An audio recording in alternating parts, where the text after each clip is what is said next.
Hey, it's Mike here, and today how we built these cedar and corrugated metal garden beds, as well as this nice little cedar arbor for a heck of a lot less than buying similar garden beds would cost.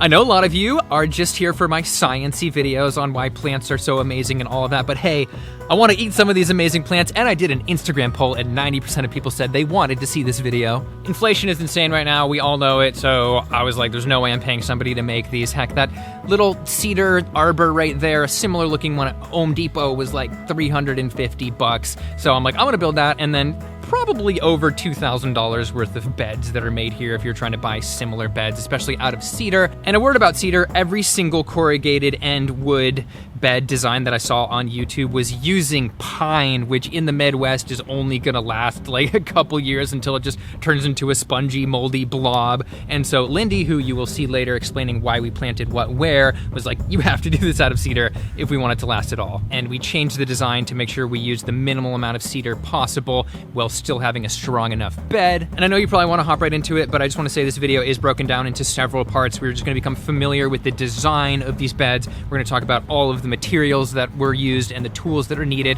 and then we're gonna break it down into the sections of making the wood part, making the metal part, and filling it with soil and the hugelkultur that we did, which is interesting, basically old logs, and then planting the plants and why we did what. But the video looks a lot longer than it really is if you're just trying to learn how to do the beds, so let's just get to the structure of the beds right now. All right, time to get structural so you guys can just understand how this was put together. These are cedar 2x4s, and it's as if you were making a handrail with the posts and then just putting some corrugated metal on the inside. And you can see each of these corners has two pieces, whether it's an interior or exterior corner, and that way we can always have a surface to screw our metal into. And as you can see, if you want to do an L, here is an inside corner. Once again, we have those two pieces. Another important thing is a lot of this was based around keeping rabbits out, and so allegedly 24 inches or 2 feet is enough. So they would have to go up 2 feet and then this ledge, because we're talking about, maybe 26 inches high total here. We have 1 foot of hugelkultur, aka old logs, which we'll talk about in a bit, and then we have 1 foot of solid soil. And one thing that's turned out to be absolutely key is this ledge here. Everybody's been sitting on it and it's been amazing, and it's been super easy to plant and weed, and it basically just makes this whole thing a giant bench and simultaneously prevents this sharp top edge from being exposed. Another important point about this video is that I will be showing you how to build it with and without a base. We had extra OSB, and you can use some type of plywood sheet or whatever you want, or you can do it without that at all. So I will show you both ways there, but the OSB makes it really easy. And then here is a closer look at the arbor so you can get an idea if that's something you want to do or not. Again, it will be at the end, but now that you understand the structure, let's get into some of the details. All right, now let's cover materials really quickly. In terms of wood, you will of course need these cedar 2x4s, and then if you want to do the hugelkultur, a bunch of old logs as well as some yard waste. And then if you are doing the arbor as well, you're going to be getting some 1x2s as well as at least a 10-foot 2x6 on the top. Then, of course, you're going to need the galvanized steel. This is the corrugated, larger size corrugated one. There's a finer corrugation that's available at most big box stores. These are roughly 26 by 8 foot sheets, and we used, I believe, 9 of them that came in around $260. And in terms of fasteners, of course, we're going to have a couple different types of screws that we'll cover in detail. I also used some pipe strapping to save some money and use less of that super expensive wood to sort of hold the whole beds together from the soil pressure. And then in terms of tools, you're going to need a drill, of course. You're going to need a chop saw that does a nice miter cut, a jigsaw if you want to cut your own arbor curve, also some aircraft snips, and then things like a shovel and maybe a rake for your soil. All right, the build part 1. The wooden structure. All right, one thing that's really important is to make sure your beds are level. They don't have to be perfectly level, but they're just gonna look so much better if they're more level. And it would be even more ideal if you're laying like bricks or pavers under these. It'll last longer, but I feel like, for this project, it's probably enough. And so what I'm doing is just taking the high points and moving that over to the low points. And until everything is roughly even.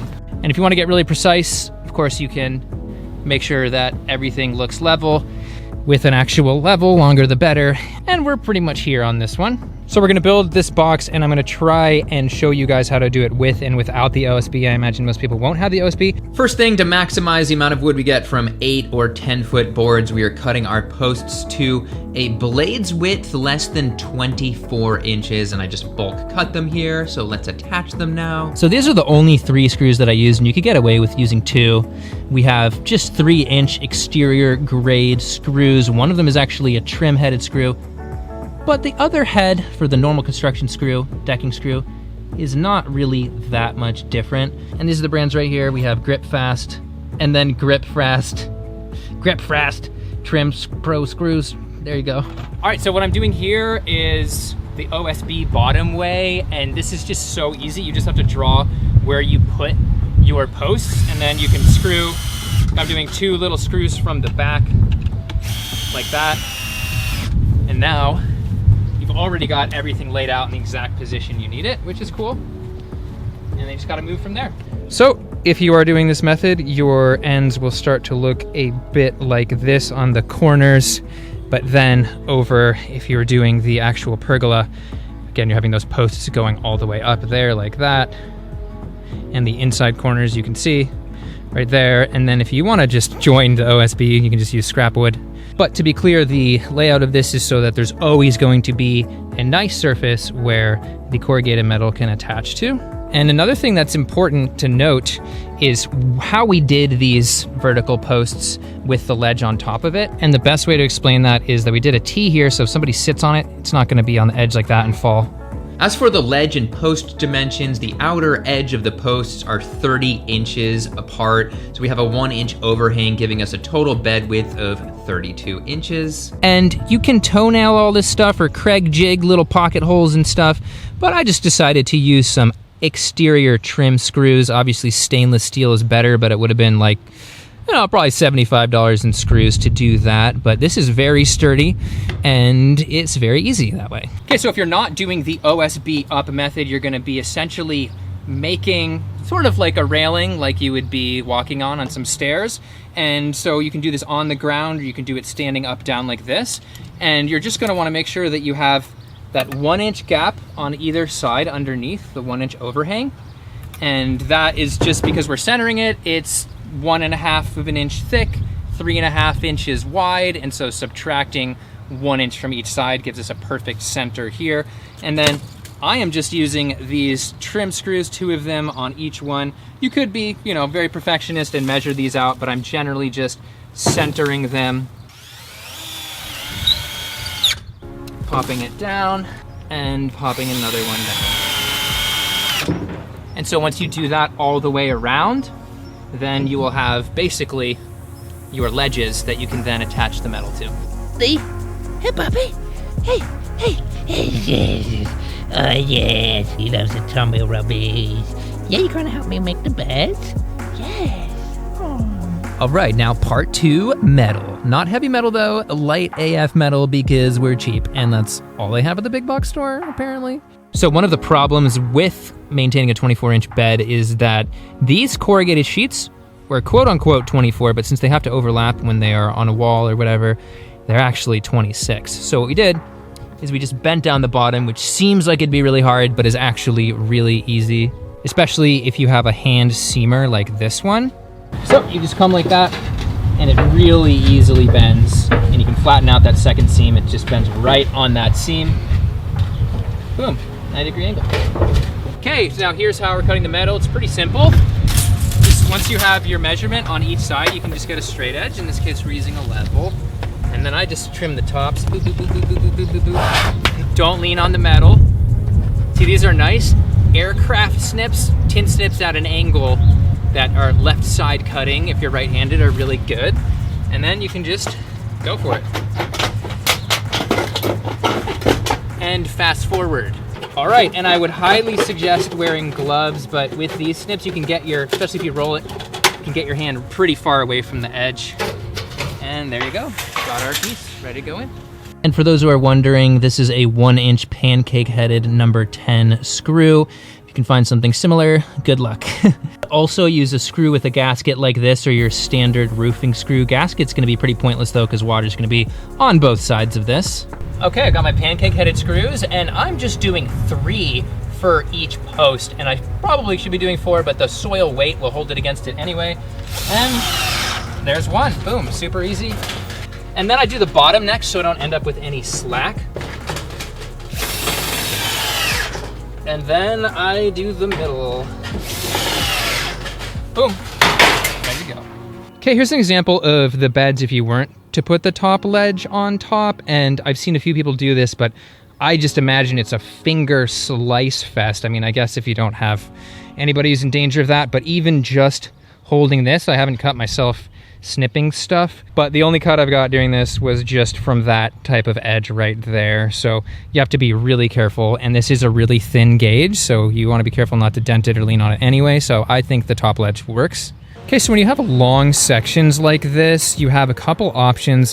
One I've seen people do is take extra wood and make a side brace, because you're gonna have a lot of weight eventually bearing down on this, and it's gonna have a tendency to wanna bow out on the bottom over time, especially when this OSB degrades and no longer holds that in place. So my solution is gonna be this just cheap pipe strapping here. You've probably seen a lot before. And I'm gonna do, for each area that needs support, I'm gonna do one on the very bottom, because there's not really gonna be a long-term solution there, and then one in the middle as well, and then hopefully the top won't have enough gravity pushing it out. And I just backed out an existing screw, so you can think ahead and do it all at once, or you can back it out and put it in the same hole. And there's one of our straps, nice and tight. All right, here are the double straps in here. And my technique was to just cut a little bit longer than I thought, and then just try screwing in each hole there on the end, and then go one more hole and one more hole until it's taut but not pulling too much. And these straps look way nicer because they have the beginning of a new roll. I did a diagonal one there, but that's pretty much my strap formation. And now it's time to throw some volume in there, which is scrap wood and then a ton of logs. Okay, so this next part I'm pretty excited to try.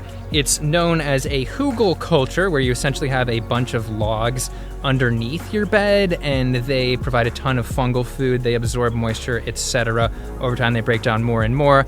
And I know it's gonna end up sort of like leading to little sinkholes within the bed, but basically you just put soil over that. And so let's get going on that.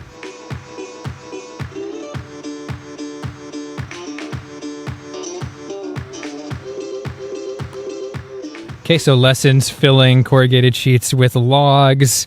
You gotta be careful when you're throwing them in. On the first section I did, I got a couple little dents, but then I was more mindful and got no more dents after that. So you can kind of keep your super thick, heavy logs in the middle and fill out some thinner ones on the side. I think that's good. And also, it's easy to get higher than you'd wanna be, I'd say. I started almost reaching soil level at certain points, so I had to actually move some away. So not that hard to do.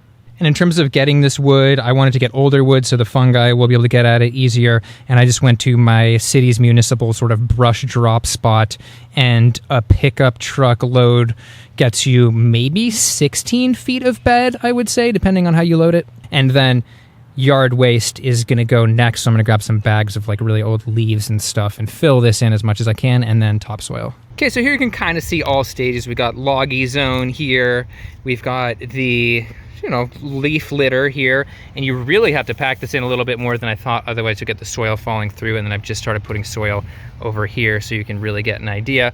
You can basically lose a bunch of soil in the cracks if you don't fill them, so it's definitely worth doing the leaf litter. All right, everything is full. We just need to sort of sift out some of these soil chunkies, and it's time to plant. This is where Lindy, master organic gardener, comes in. She is prepping the beds. Another point about soil I wanted to mention was that I probably added by the end about 1 ton per 10 linear feet of this bed. So it's a lot of soil. We're gonna be about 2.5 tons by the end of this. All right, now part 3, the Cedar Arbor, where you too can be part of the Two Keys Secret Society. All right. Here's a rough drawing of the arbor. We just extend the posts from about 2 feet to 7 feet, and we have a 36-inch opening for wheelbarrows. This has been my technique for marking how much is supposed to be cut off where you are cutting a gap for the post of the ledge. So I just mark an inch away on each side because I have that inch overhang, and then once it's in position, I just trace it.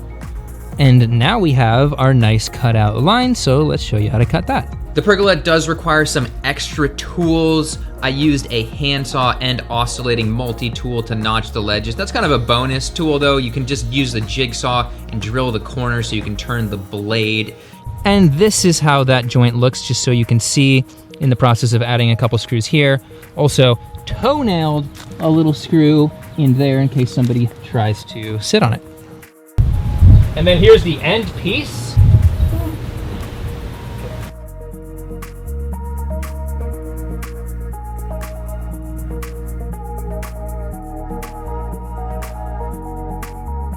It's time to level up and make sure this top guy is level. There we go. All right, that goes. Yeah. It's mostly level. So for people wondering the best way to put these horizontal pieces of the pergola up, you might have a slight difference in the heights of your posts if you don't have a perfectly level situation. For example, we're like maybe an inch higher on there. We would have had to lower that whole thing. We're like, screw it, inch isn't gonna matter. So we found our highest post, we marked it there, then we marked a level mark over there, and now we're going to be working our way from that level mark to here and over, so everything is exactly the same height and looks perfectly level.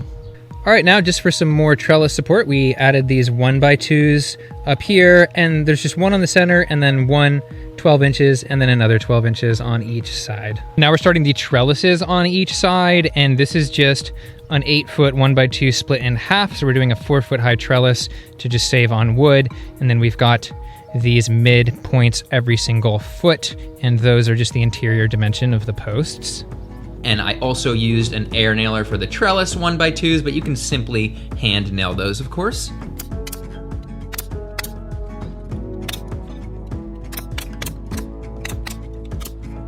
And now part 4, which is plants with Lindy, who is a very experienced, amazing gardener. All right, everything is mostly planted. We're just finishing off with some okra that Lindy's got going right here. All right. Oh, Yeah, that looks pretty good. can you say words into that thing? Yeah, it's got a microphone. That's what the big fat thing on top is. I thought that was a handle. Okay, now Lindy's gonna give us a rapid fire garden tour in terms of why we planted what where and what the plants are. So let's go. All right, what's this one right here? What is this one that you planted? This is my favorite variety called Bestest Boy. Dogweed. Dogweed. Hi guys, so we're gonna start in the very front, which is a mix of snap peas and sugar peas. Obviously we put them there because they're vining peas, and the hopes is that they will trellis up this and their blooms will make it completely beautiful. These are the herbs that we place closest to our kitchen. So we have oregano, thyme, chives, rosemary.